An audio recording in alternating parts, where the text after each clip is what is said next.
Om Namo Bhagavate Vasudevaya.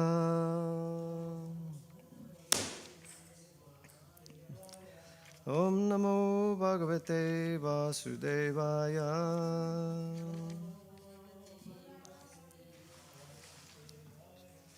This evening's class is on Bhagavad Gita, chapter 15, text number 13. Yes, thank you. 13. Gam abhishya cha bhutani dharayam yaham ojasa pushnami choshadi sarva somo bhutva rasatmakaha. Translation is, I enter into each planet, and by my energy they stay in orbit. I become the moon, and thereby supply the juice of life to all vegetables.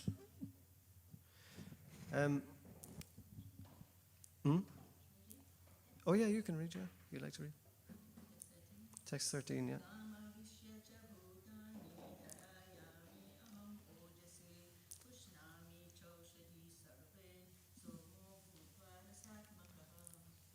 Very nice, thank you. Before I read the purport, I'd like to ask a question. Because in India, most people, I want to find out what everybody here thinks. Who is the supreme, Krishna or Vishnu? Krishna. I can tell you, I know you'll say Krishna. What does everybody else say? Krishna. Yeah? Any opinion? Why Krishna? Why not Vishnu? Isn't it everywhere you go in India, everyone says Krishna is an avatar of Vishnu. Yeah? Because in the Shastra, in many places, Krishna is described as the avatar of Vishnu. And actually, it's only really the only one who has really made a propaganda is Lord Chaitanya, that actually Krishna is supreme. So most people in India, they won't accept that Krishna is supreme. They'll say Krishna is the 8th avatar of Vishnu. It even says so in the Bhagavad Purana, which is the Krishna Bhakti Shastra. So if anybody ever comes across that, there's a nice thing you can reply. You can say, in the Bhagavad Purana, in the Srimad Bhagavatam, when Lord Brahma, there's a story where Lord Brahma stole all the calves and the cowherd boys. That's right, yeah. Brahma Vimohana Lila. So, in that pastime, Krishna manifests unlimited Vishnu forms. And then all of those Vishnu forms become absorbed into Krishna's body. So that's one evidence that Krishna is actually supreme. Krishna is the source of Vishnu. The reason I'm saying is because this chapter is called Purushottam Yoga, the yoga of the supreme person. So the Purushottam means Purusha, Uttama. Uttama means topmost. Purusha means person. So when we speak of the supreme person, we have to be very clear, who do we understand to be the supreme person? Isn't it? So, like for example, if you want to attain a particular result from your activities, you have to perform your activities in the correct way. And in order to perform your activities in the correct way, you have to have proper knowledge of what is my goal, what do I want to achieve. So most people in this world actually are not very clear about what we want to achieve. We're don't really know. We kind of want to be happy maybe. Maybe we want some money, we want to enjoy. But we're not really very, very fixed in our understanding of what it is that we want. So in Krishna consciousness, in the process of bhakti, we have to be very, very clear about what is the goal and what is the means to attain the goal. So our goal is Krishna bhakti. So we have to be very, very clear that when the Vedas explain who is the Purushottam, who is the supreme person, we have to be very clear, Hare Krishna, who is that supreme person? Who is it that we want to worship? So in our tradition, we worship Krishna as the supreme personality of Godhead. So in the purport, Srila Prabhupada explains, it is understood that all the planets are floating in the air only by the energy of the Lord. So by the energy of the Lord being Krishna's energy. The Lord enters into every atom, every planet, and every living being. That is discussed in the Brahma Samhita. It is said there that one plenary portion of the Supreme Personality of Godhead, Paramatma, so one portion of Krishna, one plenary portion. Plenary means when a thing is non-different from the original. So one portion of Krishna enters into all the planets, the universe, the living entity, and even into the atom. So due to his entrance, everything is appropriately manifested. Just like, what's the difference between a living body and a dead body? Yeah. Living body has a soul. Exactly. So if anybody has seen a dead body, I'm sure everybody's seen a dead body. So especially when it's the dead body of somebody who we knew and somebody who we loved. We have a dead body lying here, but clearly that's not the person who I loved, isn't it? If we have some family member, I said to my wife's uncle, one of the family members died. His sister, it was one of the aunties passed away. And he's a complete atheist. He doesn't believe in God, doesn't believe in the soul.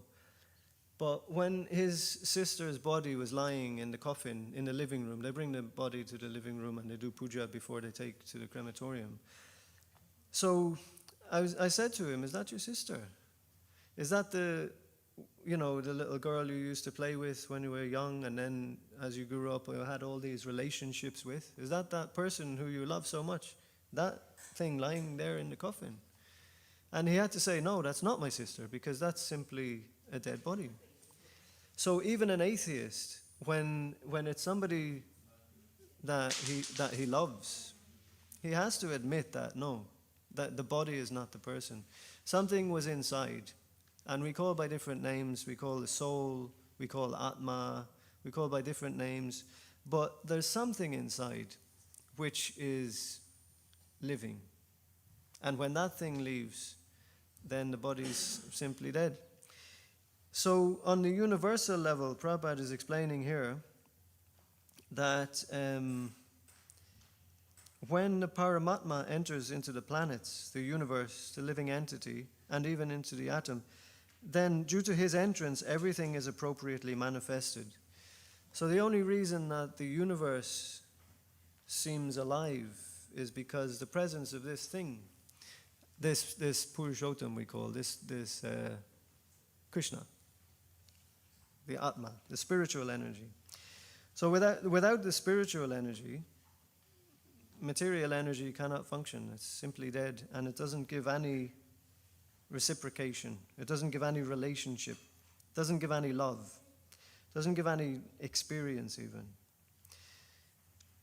When the spirit soul is there, a living man can float on the water, but when the living spark is out of the body and the body is dead, the body sinks. Of course, when it is decomposed, it floats just like straw and other things, but as soon as the man is dead, he at once sinks in the water. Similarly, all these planets are floating in space, and this is due to the entrance of the supreme energy of the Supreme Personality of Godhead. So, there are many things which cannot be explained in the universe and in our life. For example, why do we exist? Why do we even exist? Nobody can explain why we exist. You can say, okay, my parents got married, so then the natural result of marriage is you have children. But that's just an observation. That doesn't explain why I exist as a person. So, what they have in scientific terminology, they have a thing called phenomena. If anybody's heard the word phenomena, it's quite phenomenal. So, what the word phenomena means is something everybody can see, but nobody can explain why. That's what a phenomenon is. Just like if I throw something up into the air, it comes back down. Everybody knows. Nobody can explain why that happens, can they? Everybody's thinking, okay, why does it happen? Anybody know? Gravity. Okay. So gravity is a word. What does gravity mean? Gravity means that when you throw something up in the air, it comes back down. So it's not actually an answer. You know what I mean? Does that make sense? I can see that if I throw something up in the air, it comes back down. So why is that? I give it a name. I call it gravity. So now I know.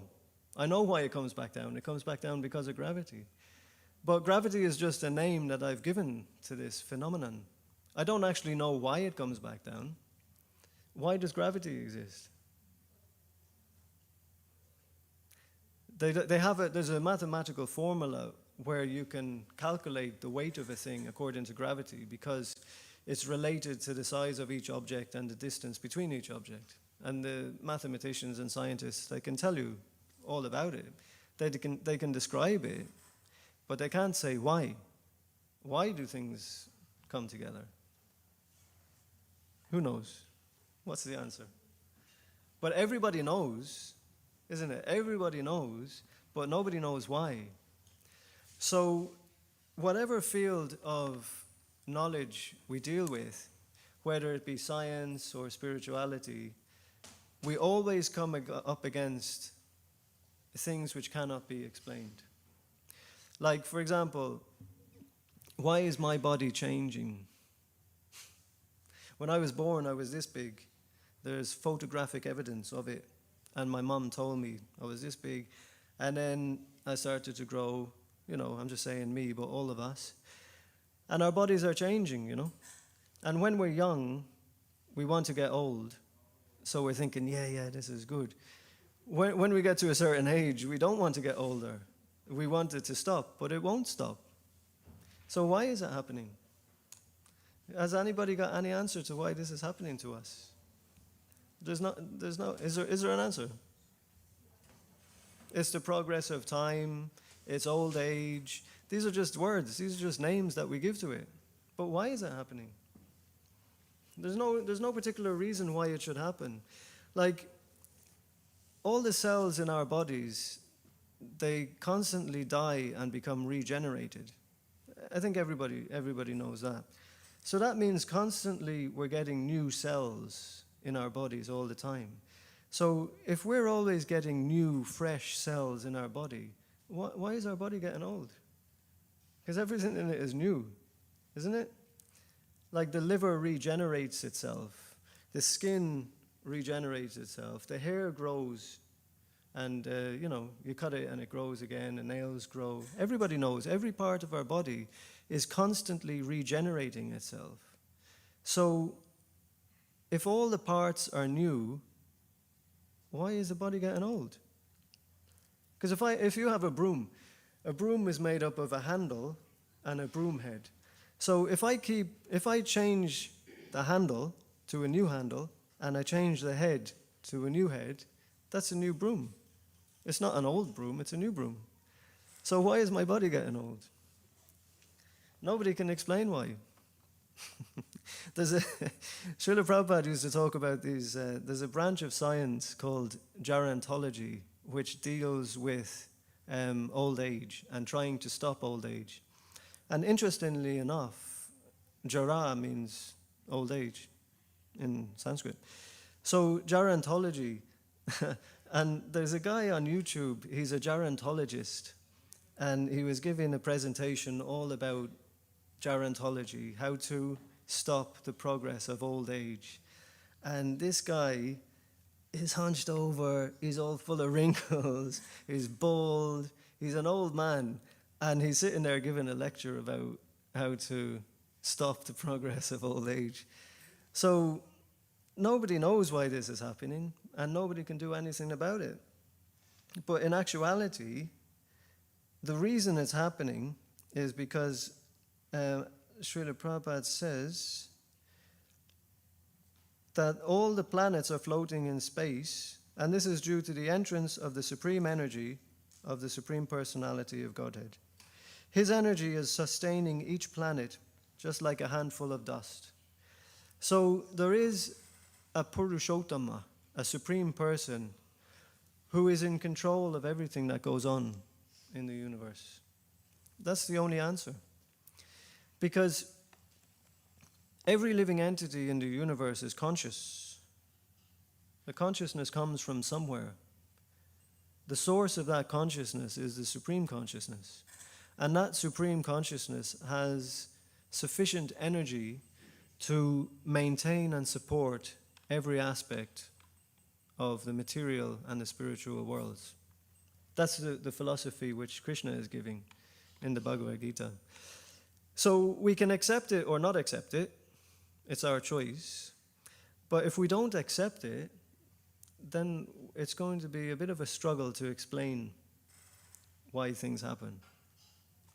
Like science can describe why things happen. Personally speaking, when I studied engineering in university, and I quite liked science. I was very attracted to science. And the lecturers kept coming in, and they kept saying, next week we're going to study why such and such, you know.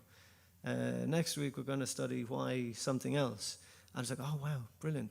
And then when next week came, they just described how it was happening. How it was happening. Like for example, next week we're going to study gravity. So they give you equations for how gravity works.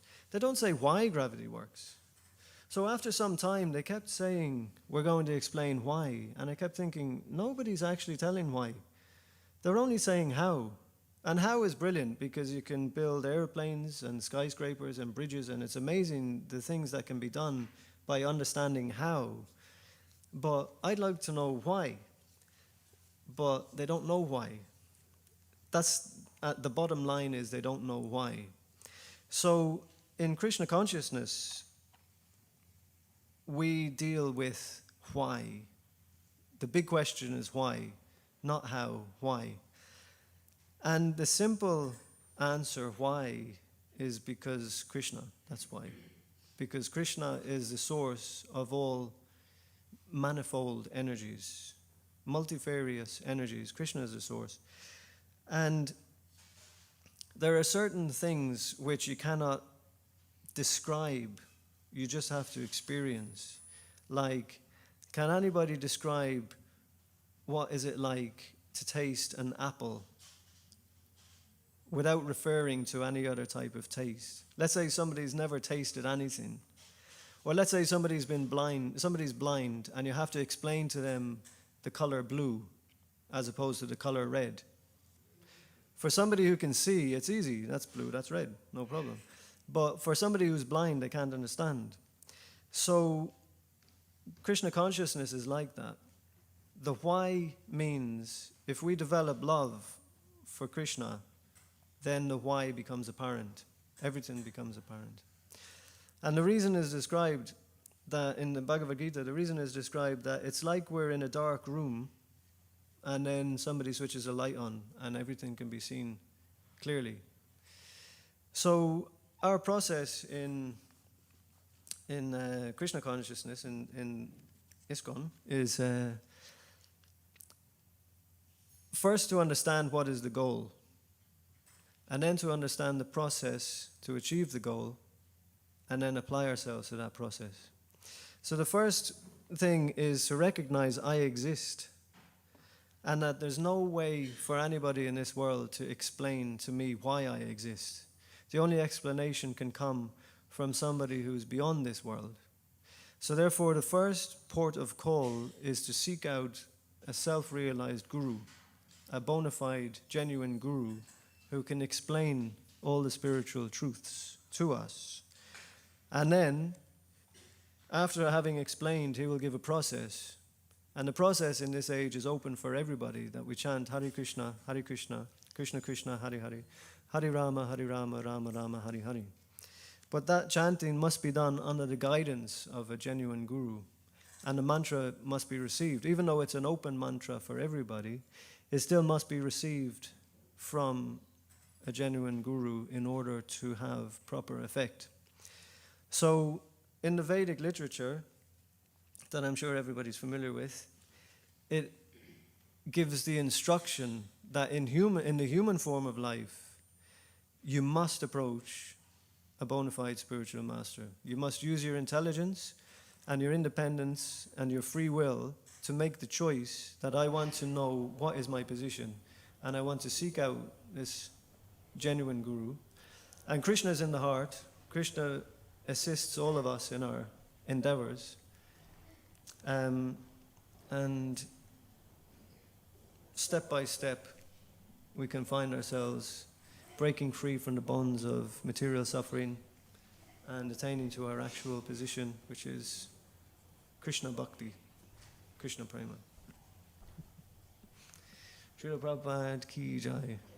We're going to have darshan in about 2 minutes, I reckon, by that clock. Less than 1 minute by my phone. Thank you all for coming. You're all very welcome to stay for Kirtan. There should be some Mahaprasadam after. And Hare Krishna.